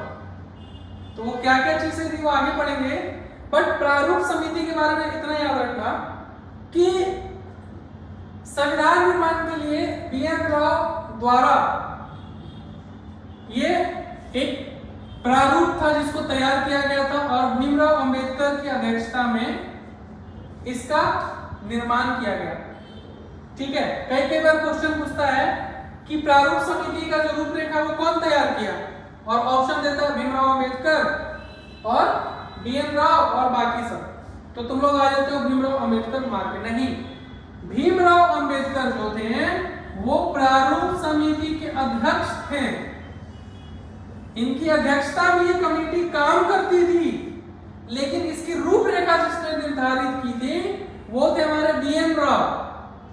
प्रारूप समिति की रूपरेखा का निर्माण BN राव ने किया था, ठीक है? और इसके अध्यक्ष कौन थे? तो इसके अध्यक्ष थे हमारे अंबेडकर साहब। इसमें टोटल 7 लोग थे, N गोपाला स्वामी, अलादी कृष्ण स्वामी, कन्हैया लाल, सैयद मोहम्मद सदुल्ला, माधव राव और DV खेतान। लेकिन 48 में इनकी मृत्यु हो गई, तब कृष्णाचार्य को यहाँ पर अध्यक्ष बनाया गया, ठीक है? DV खेतान, इनकी 48 में मृत्यु हो गई थी। तो इतने सारे लोगों के साथ मिल करके प्रारूप समिति का निर्माण हुआ। याद रखना, प्रारूप समिति में कितने लोग थे? तो 7 सदस्य थे। ये क्वेश्चन पूछ सकता है। इसके अध्यक्ष कौन थे? भीमराव अंबेडकर। इसकी रूपरेखा किसने निर्धारण की? डॉक्टर BN राव, ठीक है? देश में बढ़ती सांप्रदायिक हिंसा के कारण 3 जून 47 को जो माउंटबेटन योजना आई थी उसके अनुसार जो था विभाजन तय हो गया, और कुल सदस्य संख्या 324 को नियत किया गया, जिसमें से 235 स्थान ब्रिटिश प्रांत और 83 स्थान देशी रियासतों में थी। देश के विभाजन के बाद 31 अक्टूबर 1947 को पुनर्गठन हुआ किसका? संविधान का। अब ऐसे समझो, जब 30 जून को देश आजाद होने की बात कही गई तब हमने इस पे काम करना शुरू किया, और उस समय की जो सीटें थी वो अलग थी, लेकिन विभाजन के बाद सीटें जो थी वो अलग हो गई। तो उस समय जो संविधान सभा बना था उसमें कई सारे नेता जो थे इधर उधर चले गए, तब उसको हटा करके वापस से हमारा संविधान सभा बनाया गया, जिसमें जो सदस्यों की संख्या जो प्रांत के हिसाब से थी वो 229 थी, और रियासतों के हिसाब से जो थी वो 70 थी। इस प्रकार कुल कैबिनेट की संख्या कितनी हो गई? 229 प्लस 80 सॉरी 70 मिलाकर के लगभग 300 के करीब, ठीक है, लगभग 300 के करीब इतनी सीटें भारत में बच गई। तो इनको मिलाकर के इलेक्शन कराया गया, विधानसभा में लोग आए, फिर वहां से इनडायरेक्टली जो है विधानसभा का संविधान सभा का गठन हुआ। तो अब थोड़ा सा कुछ इंपॉर्टेंट बात है जो तुम लोग याद रखना, जो अक्सर एग्जाम में पूछे जाते हैं, ठीक है। अब वो कौन कौन सी इंपॉर्टेंट बात है जो एग्जाम में पूछे जाते हैं, और एग्जाम में इसका वेटेज भी है। तो आओ थोड़ा सा देखते हैं। ये सारा लाइन इंपॉर्टेंट है, इसीलिए मैंने इसको एक जगह कराने की कोशिश की है, ठीक है। सुनो, संविधान सभा से देश की सांप्रदायिक अशांति दूर होगी और यह देश को उचित राजनीतिक दिशा देगा। ये स्टेटमेंट था महात्मा गांधी का, ये इतना इंपॉर्टेंट नहीं है, बस थोड़ा सा समझ लो कि संविधान सभा जब बना तो अलग अलग नेताओं का क्या मत था, उनकी क्या सोच थी, ठीक है। उनकी बस सोच के बारे में मैं बात कर रहा हूं कि उनकी सोच क्या क्या थी और कैसे वो बात करते थे। हम एक ऐसी संविधान सभा चाहते हैं जो भारतीय मस्तिष्क का वास्तविक दर्पण हो। ये भी महात्मा गांधी ने कहा। किसके बारे में? संविधान सभा के बारे में कहा कि हम एक ऐसा संविधान सभा चाहते हैं जो सच में भारतीय दिमाग का हो और भारतीयों के लिए हो, वास्तविक दर्पण हो। साथ ही साथ भारतीय संविधान सभा ब्रिटिश कानून के अंतर्गत गठित होने के कारण प्रभुत्व संपन्न नहीं है, यानी क्योंकि उस समय भारत के में वायसराय जो थे ब्रिटेन के थे और उनकी अध्यक्षता उनमें ये सारा चीज हो रहा था, इस वजह से ये प्रभुत्व संपन्न नहीं हो सकता, ऐसा कहा था विंस्टन चर्चिल जी ने। सरकारें राजकीय पत्रों से पैदा नहीं होती, वास्तव में वे जन की इच्छा की अभिव्यक्ति होती हैं। आज हम यहाँ एकत्र हो गए हैं, क्यों? क्योंकि हमारे पीछे जनता की शक्ति है, यानी संविधान में जनता की शक्ति पर जोर दिया गया, और ये स्टेटमेंट था नेहरू जी का। साथ ही साथ प्रारूप समिति में कांग्रेस के केवल 2 सदस्य थे, के.एम. मुंशी और बाद में टी.टी. कृष्णाचारी, ठीक है। डॉक्टर अंबेडकर का निर्वाचन पश्चिम बंगाल से हुआ था। याद रखना कि डॉक्टर अंबेडकर जब संविधान सभा में आए थे तो वो महाराष्ट्र से चुने हुए नहीं आए थे, वो बंगाल से चुन करके आए थे, ठीक है। संविधान सभा में ब्रिटिश प्रांतों के 296 सदस्यों में 213 सामान्य थे, 79 मुस्लिम और 4 सिख थे। ये कंप्लीट सीटों का बंटवारा था, ठीक है। और इस सभा में अनुसूचित सदस्यों जातियों के लिए 33 सीटें थी। इस सभा में महिलाओं की संख्या 12 थी। ये इंपॉर्टेंट क्वेश्चन हो सकता है कि संविधान सभा में महिलाओं की संख्या कितनी थी? 12 थी। डॉक्टर अंबेडकर कहां से चुने गए थे? बंगाल से। बाकी और सारी चीजों को मत देखो, बस ये 2 चीज याद रखना। और 1949 में राष्ट्रमंडल में भारत की सदस्यता को स्वीकार किया। 22 जुलाई 1947 को राष्ट्रीय ध्वज अपनाया और 24 जनवरी 1950 को राष्ट्रीय गान। ये भी वेरी वेरी इंपॉर्टेंट है कि 1949 में राष्ट्रमंडल की सदस्यता को हमने स्वीकार किया, यानी भारत ने स्वीकार किया, और 22 जुलाई 1947 को हमारा राष्ट्रीय ध्वज उसको स्वीकार किया, और 24 जनवरी 1950 को राष्ट्रीय गान उसको स्वीकार किया। This is very very important. इसको दूसरी चीज, 24 जनवरी 1950 को डॉक्टर राजेंद्र प्रसाद को भारत का पहला राष्ट्रपति बनाया गया, ठीक है। 24 जनवरी 1950 को डॉक्टर राजेंद्र प्रसाद को पहला क्या बनाया गया? तो राष्ट्रपति नियुक्त किया गया। अच्छा, तुम लोग से एक क्वेश्चन पूछना चाहूंगा कि जब इलेक्शन हुआ नहीं तो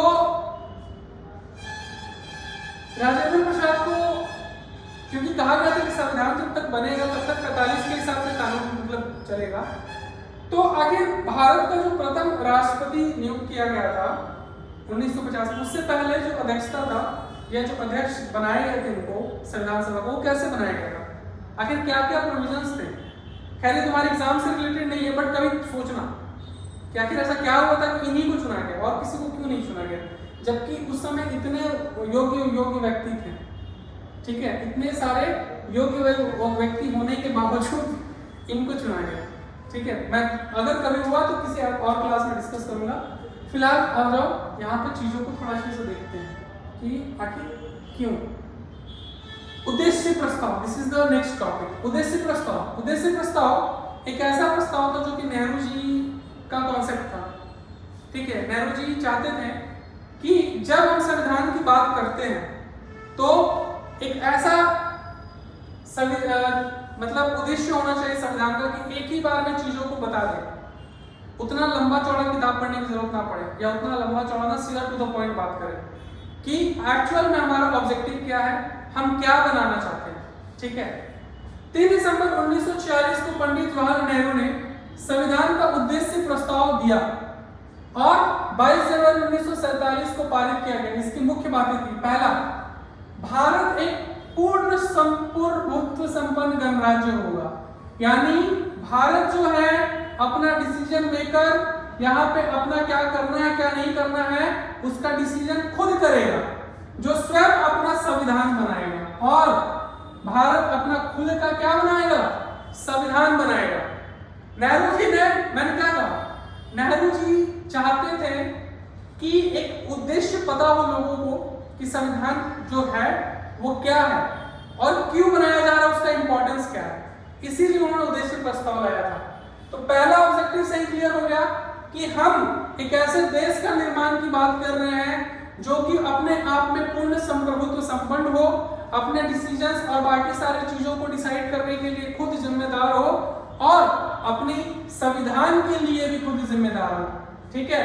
दूसरा, भारत संघ में ऐसे सभी क्षेत्र शामिल होंगे जो इस समय ब्रिटिश भारत में है या देशी रियासतों में है, इन दोनों से बाहर ऐसे क्षेत्र जो प्रभुत्व संपन्न भारत संघ में शामिल होना चाहते हैं, यानी यहाँ पे 3 लोग होंगे, 3 ऐसे क्षेत्र होंगे शामिल जो पहला भारत के क्षेत्र में है, वो तो होंगे ही, जो राज्य राजा के अंदर में है लेकिन वो भारत में भी है, भारत की सीमा में है वो, और ऐसे राज्य जो भारत सीमा से थोड़े दूर है लेकिन वो भारत में शामिल होना चाहते हैं, उनको हम शामिल करेंगे, ठीक है। और एक राज्य बनाएंगे या एक देश बनाएंगे, भारत।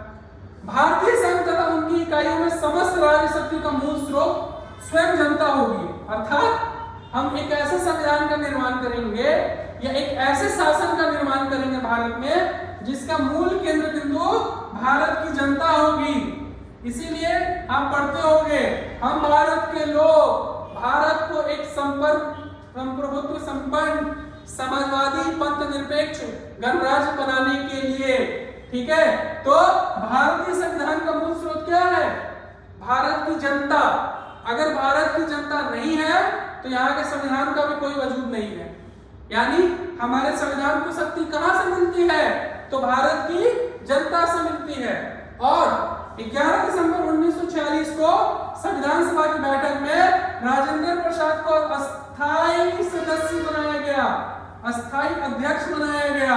कब, तो 11 दिसंबर 1946 को। This is very very important. यहां से क्वेश्चन पूछेगा कि बताइए कब डॉक्टर राजेंद्र प्रसाद को अस्थायी अध्यक्ष बनाया गया, तो 11 दिसंबर 46 को, ठीक है। और 13 दिसंबर 46 को पंडित जवाहरलाल नेहरू ने संविधान का उद्देश्य दिया, प्रस्तुत किया और 22 जनवरी 1947 को इसको पारित किया। जब संविधान के उद्देश्य के बारे में उन्होंने बात किया तब चीजें और स्पष्ट हुई, लोगों का क्या ऑब्जेक्टिव है वो समझ में आया, संविधान में कैसे काम होगा ये सारी चीजें जब समझ में आई, तब 1947 में 22 जनवरी को क्या हुआ, इसको लागू किया गया। और इसीलिए संविधान में, संविधान सभा जब बनी, उनके कार्यों को सही डायरेक्शन मिले, ये बहुत बड़ा प्लेटफॉर्म था जो कि हमारे नेहरू जी ने दिया, क्योंकि इसमें हमें ऑब्जेक्टिव बता दिया था कि भारत जो होगा वो क्या होगा, भारत का देश जो होगा उसके राज्यों का निर्माण कैसे होगा, भारत में जो शक्ति होगी वो किसके पास होगी, यहाँ पे शासन जो है वो कैसे काम करेगी, ठीक है। जब इस 3 बिंदुओं पर हमने बात किया तब जा करके लोगों को या उस समय के जो लोग इसमें इन्वॉल्व थे उनको उद्देश्य समझ में आया, ठीक है, कि एक्चुअल में जो उद्देश्य है संविधान बनाने का वो क्या है, ठीक है, और इसी उद्देश्य के साथ वो क्या हुआ, काम को आगे बढ़ाते चले गए, चीजों को आगे बढ़ाते चले गए। और अब यहाँ पे मैंने दो टॉपिक को क्या किया है, स्किप किया है, जिसको मैं अगली क्लास में जो है वो नेहरू रिपोर्ट और साइमन कमीशन के साथ कराऊंगा। इसके लिए टेंशन नहीं लेना, मैं अब सिखा रहा हूँ भारतीय संविधान यानी हमारे संविधान की विशेषता के बारे में। आई नो आप लोगों को बहुत अच्छे से मालूम है कि भारत का संविधान की विशेषता क्या है, लेकिन मैं उन विशेषताओं पर नहीं जाऊंगा। मैं भारत में जो मेन संविधान की विशेषता है उसके बारे में बात करूंगा। इसके बाद भारत के संविधान में अलग अलग देशों से जो स्रोत लिए गए हैं, जो चीजें ली गई हैं, उनके बारे में बात करूंगा और आज की क्लास को यहीं पर खत्म करूंगा। तो आ जाओ बच्चों, यहाँ पर हम भारतीय संविधान की कुछ विशेषताओं को पढ़ते हैं, ठीक है। सबसे बड़ा विशेषता कि यह सबसे विशाल और लिखित संविधान है, यानी किसी भी देश में इससे बड़ा और विस्तृत संविधान आज तक नहीं हुआ। कैसे? इसमें टोटल 395 अनुच्छेद, 22 भाग और 8 अनुसूचियां थी, ठीक है, लेकिन अभी इसमें 444 अनुच्छेद, अभी वर्तमान में 444 अनुच्छेद, 12 अनुसूचियां हैं और 26 भागों में ये बटा हुआ है। इससे बड़ा विश्व में कोई भी संविधान नहीं है, चाहे वो किसी भी देश का हो। इसीलिए हमें गर्व होना चाहिए हमारे संविधान पर कि हम उस ऐसे देश में रहते हैं जिसका संविधान पूरे विश्व में सबसे बड़ा है, ठीक है। दूसरी, प्रभुत्व संपूर्ण संपन्न राज्य, यानी हमारा जो राज्य है वो प्रभुत्व संपन्न राज्य है जो बाहरी नियंत्रण से मुक्त है। हम अपने डिसीजंस खुद लेते हैं, हमारा खुद का डिसीजन होता है। हमें विदेशी नीतियों को स्वयं निर्धारित करने की आजादी है कि हमें किस देश के साथ कैसी नीति अपनानी है, ठीक है। हमें कोई बाहरी प्रेशर नहीं है कि हमें आज अमेरिका के साथ ये डील करनी है तो करनी है, नहीं। We are completely independent to take our decision, okay. आज भारत राष्ट्रमंडल सदस्य होते हुए भी एक संप्रभुत्व राज्य है।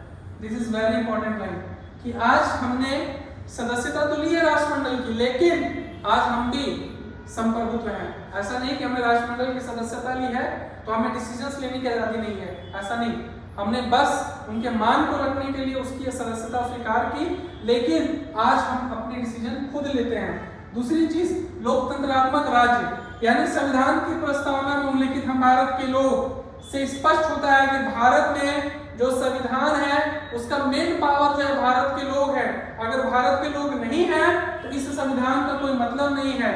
इसीलिए यहाँ पर लोकतंत्रात्मक राज्य की स्थापना हुई है और यहाँ जो इलेक्शन होते हैं वहां पे लोगों को ये आजादी है कि वो अपने वोट का उपयोग करके नेताओं को चुन सकते हैं, अपनी पसंद की सरकार को चुन सकते हैं, ठीक है। This is the very important lines, यानी हमारे देश की विशेषता संविधान में, ठीक है। अब हम पढ़ेंगे कि अलग अलग देशों से कौन कौन से स्रोत लिए गए हैं और ये वेरी इंपॉर्टेंट है। यहाँ से एग्जाम में क्वेश्चन पूछेगा, इसीलिए इसको वेरी इंपॉर्टेंट कर दो, ठीक है। तो आज सिर्फ हम इसको नॉर्मल पढ़ेंगे कि क्या क्या चीजें यहाँ से ली गई है, ठीक है, क्योंकि ये एग्जाम में टू द पॉइंट यही पूछता है कि बताओ एकल नागरिकता किस देश से लिया गया है, तो भाई ब्रिटेन, ठीक है। उसी तरह से तुम्हारा न्यायिक पूर्वाधिकार कहाँ से लिया गया है, तो अमेरिका। ये सारी चीजें हम यहाँ पे थोड़ा पढ़ेंगे आज। चलो शुरू करते हैं। तो ब्रिटेन के संविधान से हमने क्या लिया, जैसा कि मैंने आपको बताया था कि 1935 से हमने बहुत सारी चीजें ली हैं। लगभग हमारे संविधान का 2/3 भाग या यूं कहें कि पूरा जो है हमने 1935 के शासन अधिनियम से ही लिया। लेकिन ब्रिटेन से हमने अलग से क्या लिया है, तो याद रखना संसदीय शासन व्यवस्था, यानी जिस प्रकार से ब्रिटेन में संसद की शासन व्यवस्था है उसी प्रकार से हमारे देश में भी पार्लियामेंट्री सिस्टम है। दूसरा, विधि निर्माण की प्रक्रिया, यानी कानून बनाने की जो एक प्रक्रिया है वो हमने कहां से लिया है, तो हमने लिया है यूके से। और एकल नागरिकता, यानी हम जो है सिर्फ एक नागरिकता रखते हैं। ये नहीं कि अलग अलग राज्यों का अपना अलग अलग नागरिकता होगा, बिल्कुल नहीं। अगर आप इंडिया में कहीं जाओगे तो आपका सिर्फ एक ही नागरिकता होगा कि आप भारतीय हैं, उसके अलावा कुछ भी नहीं होगा। ठीक है। दूसरा, राष्ट्रपति की संवैधानिक स्थिति, यानी राष्ट्रपति का जो संविधान में स्थिति है वो क्या होगा, क्या वो पहला नागरिक है तो क्यों, और उसको क्या क्या चीजें मिली हुई है, वो सारी चीजें। तो यहाँ से हमने 3 चीजें पढ़ी। पहला कि भारत में संसदीय शासन व्यवस्था कहाँ से आया, ब्रिटेन से। विधि निर्माण की प्रक्रिया कहाँ से आई, ब्रिटेन से। एकल नागरिकता कहाँ से आई, ब्रिटेन से। और राष्ट्रपति की संवैधानिक स्थिति कौन बताया, ब्रिटेन से। ठीक है। अब आ जाओ अमेरिका से हमने क्या क्या लिया। तो बच्चों याद रखना, अमेरिका की अगर हम बात करेंगे तब हमने अमेरिका से लिया है क्या क्या चीज, न्यायिक पुनरावलोकन, यानी अगर हाईकोर्ट से आप जो डिसीजन मिला वो खुश नहीं है तो आप सुप्रीम कोर्ट में जा सकते हैं। ठीक है। ये कॉन्सेप्ट हमने कहां से लाया, अमेरिका से। मौलिक अधिकार, this is very very important. मौलिक अधिकार की जो हम बात करते हैं वो कहां से आया, तो भारतीय संविधान से, सॉरी अमेरिका के संविधान से। थोड़ा पढ़ाते पढ़ाते फ्लो में कई बार बहुत सारी चीजें जो है मतलब अनवांटेड निकल जाती है, उसको इग्नोर करना। ठीक है। मैं भी आप लोगों की तरह इंसान हूँ तो बोलते बोलते इनसो पे हो जाता है, इग्नोर करना। ठीक है। तो मौलिक अधिकार कहां से, अमेरिका के संविधान से। निर्वाचित राष्ट्रपति और राष्ट्रपति पर महाभियोग की प्रक्रिया, यानी राष्ट्रपति का निर्वाचन कैसे होगा वो, और राष्ट्रपति पर महाभियोग जो होगा वो, ये कौन निर्धारित करता है, तो ये हमने लिया अमेरिका के संविधान से। और उच्चतम न्यायालय यानी सुप्रीम कोर्ट की जो बात हम करते हैं वो कॉन्सेप्ट कहां से आया, अमेरिका के संविधान से। तो एक बार फिर से मैं रिवाइज करवा रहा हूं, बच्चों ध्यान देना कि अमेरिका के संविधान से हमने क्या क्या लिया है, न्यायिक पुनरावलोकन, मौलिक अधिकार, निर्वाचित राष्ट्रपति और राष्ट्रपति पर महाभियोग, और उच्चतम न्यायालय का काम करने की शक्ति। ये हम यहां से हमने अमेरिका से ली। ठीक है। एक बार फिर से रिवाइज कर लो। ब्रिटेन के संविधान से क्या लिया हमने, संसदीय शासन व्यवस्था, विधि निर्माण प्रक्रिया, एकल नागरिकता, राष्ट्रपति की संवैधानिक स्थिति। और अमेरिका से हमने क्या लिया, न्यायिक पुनरावलोकन, मौलिक अधिकार, निर्वाचित राष्ट्रपति और राष्ट्रपति पर महाभियोग, और उच्चतम न्यायालय। ठीक है। अब आ जाओ अगला, अमेरिका के संविधान से ही। ठीक है। संविधान की सर्वोच्चता, यानी हमारे देश में संविधान से ऊपर कोई नहीं होगा। ठीक है। वो कॉन्सेप्ट हमने कहां से लिया है, अमेरिका से। कहां से लिया है, अमेरिका से लिया है संविधान की सर्वोच्चता। स्वतंत्र न्यायपालिका, ये भी हमने कहां से लिया है, अमेरिका से। स्वतंत्र न्यायपालिका का मतलब है कि हमारे देश में न्यायपालिका बिल्कुल इंडिपेंडेंट है, उसमें किसी तरह का प्रेशर नहीं है और उसके सामने सभी लोग बराबर हैं। ठीक है। वो डिसीजन अपने विवेक के हिसाब से देगा। उपराष्ट्रपति का कॉन्सेप्ट, ये भी हमने यूएस से लिया है। उच्चतम और उच्च न्यायालयों के न्यायाधीशों के हटाने की तरीका या उसकी विधि, ये भी हमने कहां से लिया है, तो यूएस से लिया है। और वित्तीय आपातकाल, अगर कोई आपातकाल आ गया फाइनेंस से रिलेटेड, तब कैसे सरकार काम करेगी, इन सारी चीजों का भी जो कॉन्सेप्ट है वो हमने कहां से लिया है, तो अमेरिका से लिया है। ठीक है।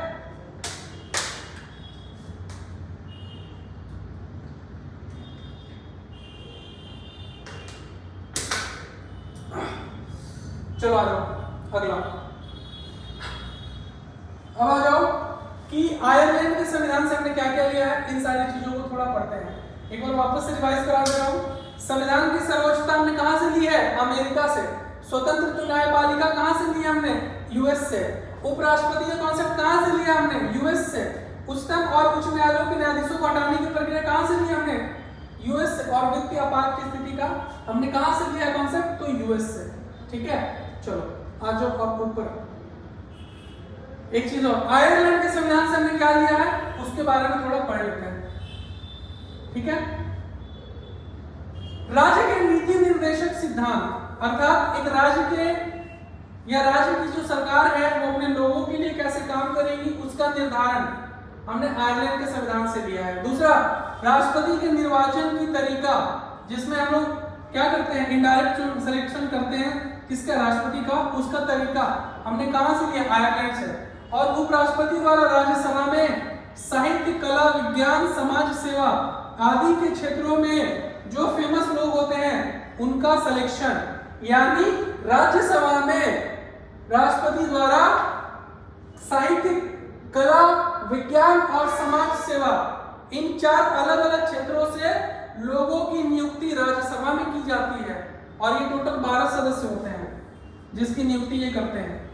ठीक है, तो ये भी कॉन्सेप्ट हमने कहां से लिया है? आयरलैंड से लिया है। कहां से लिया है? आयरलैंड से लिया है। ठीक है,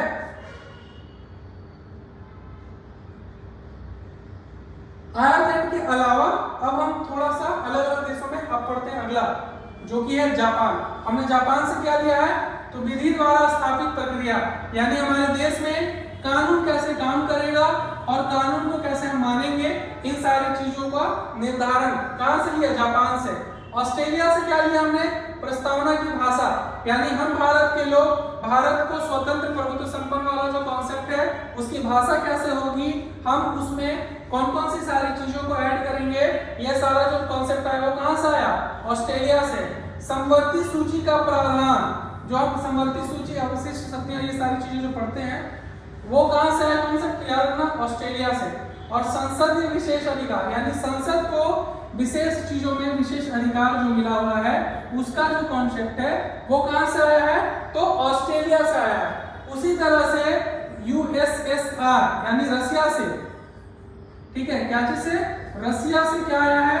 तो आओ देखते हैं। रसिया से आया है मौलिक कर्तव्य, यानी ठीक है हमें सरकार से बहुत सारी चीजें मिली हुई हैं बट हमारा भी तो कुछ कर्तव्य है कि हम अपने देश के लिए कुछ करें, तो वो जो कर्तव्य है वो आता है मौलिक कर्तव्य में। ठीक है, और ये कॉन्सेप्ट कहां से आया था? रसिया से।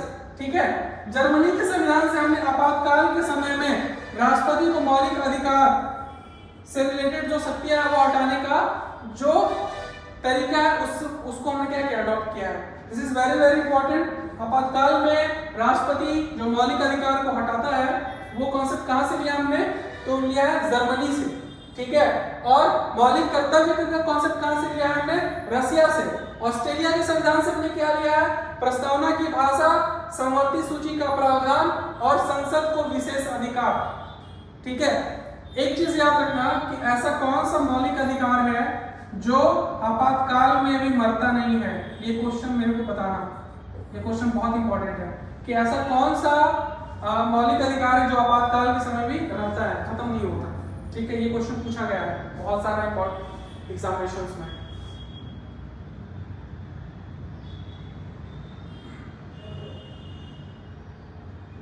चलो अब आ जाओ आगे। तो अभी तक हमने लगभग आधे से अधिक देशों को कंप्लीट कर लिया कि अलग अलग देशों से हमने क्या लिया। अब अगला जो देश हमारे सामने आने वाला है वो है कनाडा, यानी कनाडा के संविधान से हमने क्या लिया? तो याद रखना संघात्मक विशेषता, यानी कि जो कॉन्सेप्ट हमारे देश में है संघात्मक, यानी संघ का जो कॉन्सेप्ट है उसकी क्या विशेषता है, ठीक है, उसका जो कॉन्सेप्ट हमने कहां से लिया है? कनाडा से लिया है। ये सारी चीजें हम डीप में पढ़ेंगे, जब हम संविधान के बारे में पढ़ेंगे तब ये सारी चीजों को भी मैं समझाऊंगा कि संघ का मतलब क्या होता है, मौलिक अधिकार क्या है, मौलिक कर्तव्य क्या है, ठीक है, नीति निर्देशक तत्व क्या, ये सारी चीजें हम पढ़ेंगे, इसलिए अभी घबराओ मत। अभी सिर्फ इतना ध्यान दो कि किस किस देश से हमने क्या क्या चीजें ली हैं। ठीक है, तो अवशिष्ट शक्तियां केंद्र के पास, यानी ऐसी शक्तियां जो राज्य और बाकी जगहों से बची हुई है उस पर डिसीजन का अधिकार किसका? तो केंद्र का। ये भी कॉन्सेप्ट हमने कहां से लिया है? तो कनाडा से। ठीक है, दूसरा राज्यपाल की नियुक्ति या उनकी जो विषय प्रक्रिया है या राज्यपाल जो है वो कैसे काम करेंगे, इन सारी चीजों को हमने कहां से लिया है? तो ये सारी चीजों का कॉन्सेप्ट हमने लिया है कहां से? कनाडा से। और संघ और राज्य के बीच शक्तियों का बंटवारा कैसे होगा, ये भी कॉन्सेप्ट हमने कहां से लिया है? तो कनाडा से। और सबसे अंतिम में जो साउथ अफ्रीका से हमने लिया है वो ये है संविधान संशोधन की पद्धति, यानी अगर कभी जरूरत पड़ जाए तो हमारे संविधान में किस तरह से बदलाव हम कर सकते हैं, संशोधन करके कुछ चीजों को ऐड कर सकते हैं, उसकी प्रक्रिया क्या होगी, ये सारी चीजों को हम कहां से लेकर के आए हैं? तो याद रखना दक्षिण अफ्रीका से। एक बार फिर से याद रखना, कनाडा से हमने संघ की विशेषता या संघ जो कॉन्सेप्ट है उसको हमने लिया है। अवशिष्ट शक्तियां जो हैं वो केंद्र के पास होगी, इसका कॉन्सेप्ट हमने लिया है। राज्यपाल की नियुक्ति कैसे होगी वो कैसे काम करेगा, इसका कॉन्सेप्ट हमने कनाडा से लिया है। और संघ और राज्यों में शक्तियों का बंटवारा कैसे होगा, ये भी कॉन्सेप्ट हमने कहां से लिया है, तो कनाडा से लिया है। तो इस प्रकार आज हमने लगभग संविधान की विशेषता के साथ साथ बहुत सारे देशों से हमने जो चीजों को अडॉप्ट किया था वो हमने लिया। ये सारे एक तरह से संविधान की विशेषता ही हैं जो हमारे भारतीय संविधान में है। लेकिन मैं इतना बोलूंगा कि भारतीय संविधान की जो विशेषता है वो एक पेपर पे या एक किताब में आप नहीं कर सकते, ठीक है। यहाँ संविधान की जो विशेषता है वो बहुत सारी है, लेकिन हमें सिर्फ उतना पढ़ना है जो एग्जाम में आएगा, ठीक है, क्योंकि हमें पीसीएस और बाकी एग्जामिनेशन क्रैक नहीं करने, हमें सिर्फ जेएसएससी निकालना है। तो इसी उम्मीद के साथ ये बहुत इंपॉर्टेंट है कि हमने किस देश के साथ कहां से क्या चीजें ली हैं, इसको आप याद करोगे और इस आशा के साथ कि आप पढ़ाई कंटिन्यू करोगे। हम आगे अगले लेक्चर में मिलेंगे, तब तक के लिए धन्यवाद।